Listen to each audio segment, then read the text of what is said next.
Hey mi gente, muchas son las teorías que se han dado sobre la risa, y es que los bufones nos han demostrado desde la Edad Media que la risa es un alivio para el alma, y hoy en día ya se mueve con el stand-up comedy.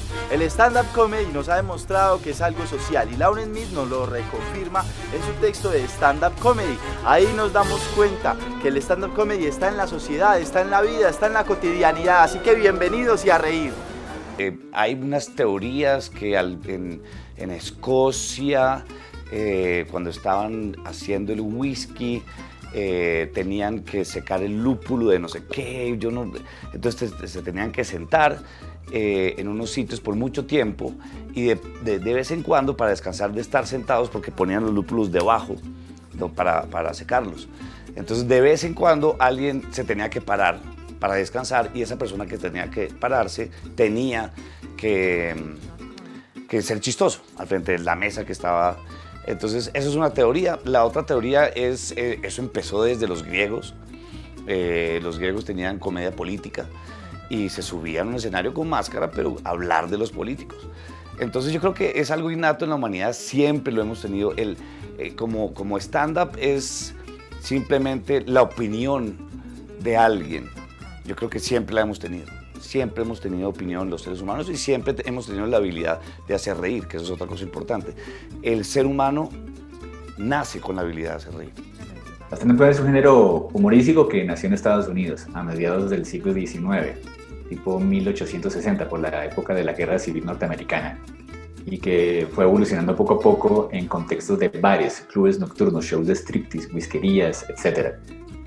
Y siempre ha sido como esa parte de su naturaleza importante, el ambiente del bar, y claramente en Estados Unidos. A nivel mundial, el stand-up como tal se origina en Estados Unidos, desde hace más o menos unos 200 años, un poquito más. Hay que tener en cuenta que son pues, básicamente los padres del stand-up como tal. Digamos el referente como para que lo tengan en cuenta, Abraham Lincoln iba a ver stand-up, con eso les digo, entonces calcule hace cuánto más o menos está, ¿no? Y ellos básicamente son los fundadores de ese tipo de formato de humor, digámoslo así.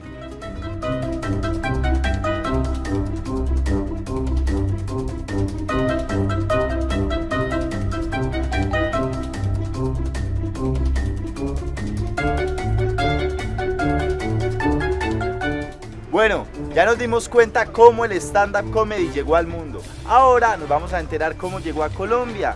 Precisamente yo lo conocí en televisión, cuando vi un programa que se llamaba Comediantes de la Noche.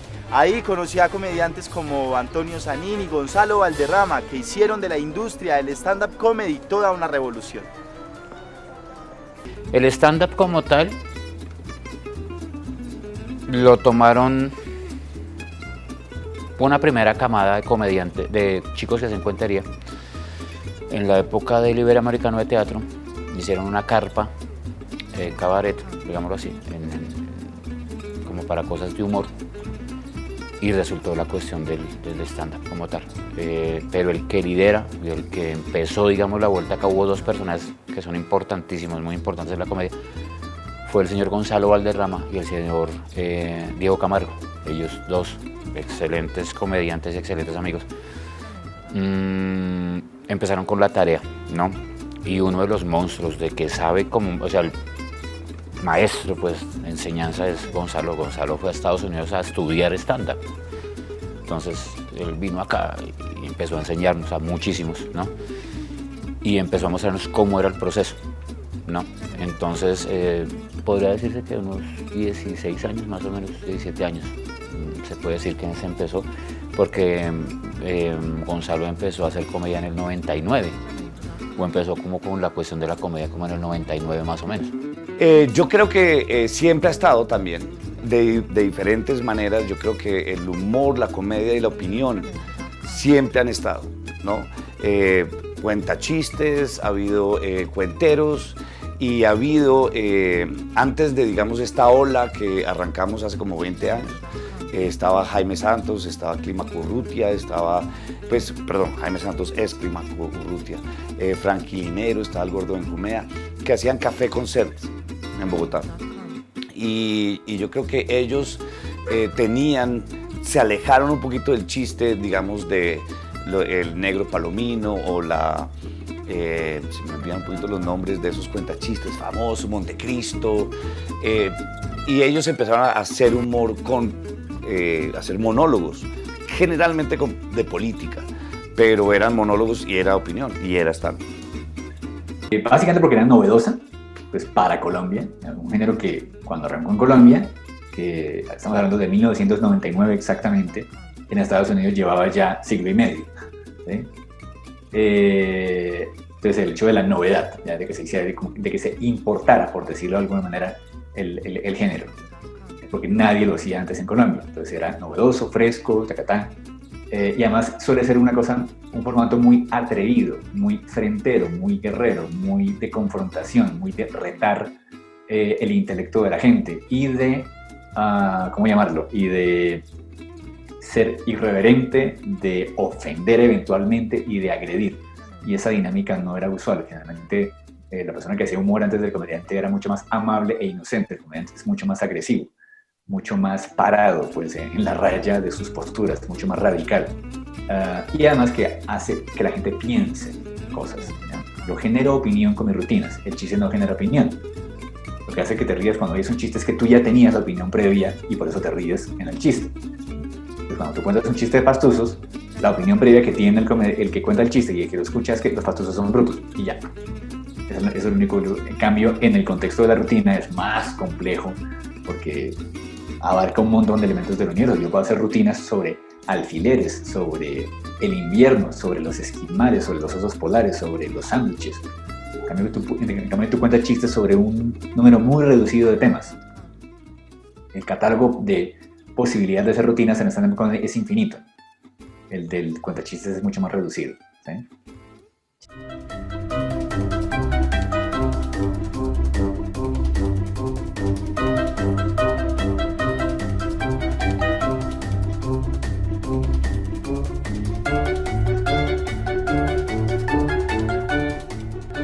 Como el stand-up comedy ha tenido tanto nombre a nivel nacional e internacional, muchas personas hoy en día quieren ser comediantes y muchas personas hoy en día quieren promover eventos de stand-up comedy. Así que la industria cada vez está creciendo más y cada vez se puede más vivir de esto. Generalmente lo que se hace en los clubes de comedia, donde se cuecen las rutinas de stand-up comedy y donde se entrenan los comediantes, es un mundo hostil, un mundo sombrío, un mundo lleno de ebriedad, de toxicidad, de ruindad, que es para mí el contexto o el caldo de cultivo en el cual surge el humor. El humor surge del dolor y de la frustración. Y pues qué más dolor y frustración que en los bares. En ese sentido es alcantarillesco, como que allá va a decantar todo lo sucio de la humanidad y a purificarse también gracias al humor.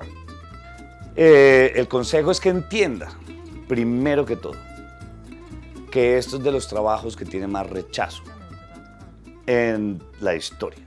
Nadie le va a pasar. Usted de pronto empezó a quiere ser contador y la embarró en unos números y lo regañaron, pero usted va a llegar a la casa y decir, bueno, mi jefe se puso bravísimo conmigo, no sé qué, pero no pasa nada.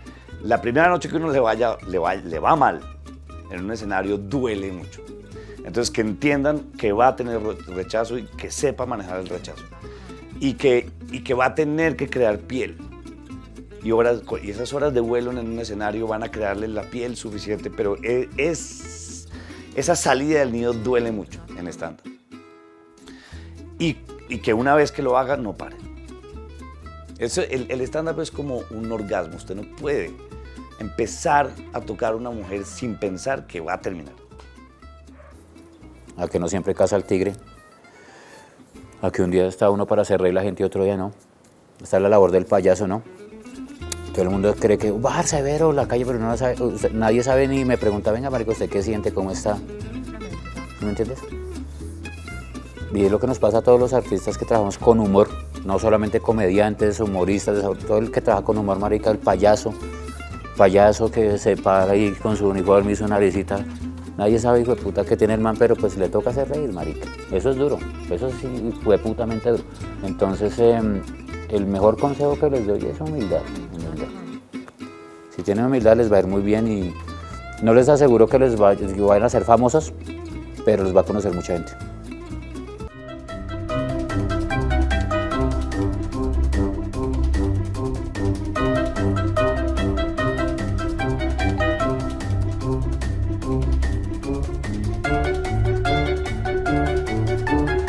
Bueno, el stand-up comedy es un viaje muy complejo y si lo decides emprender vas a tener de todo. Primero, baches en el camino, porque para hacer reír hay que desnudársele al público y no literal. Hay que contarle cómo es las cosas, hay que ser lo más auténticos posibles porque es un terreno donde vas a encontrar mucha competencia, donde hay gente muy buena y donde vas a tener que hacer reír desde niños, jóvenes, adultos, personas con uniforme, sin uniforme, empresas, mejor dicho, no importa a dónde te lleven, siempre tienes que hacer reír.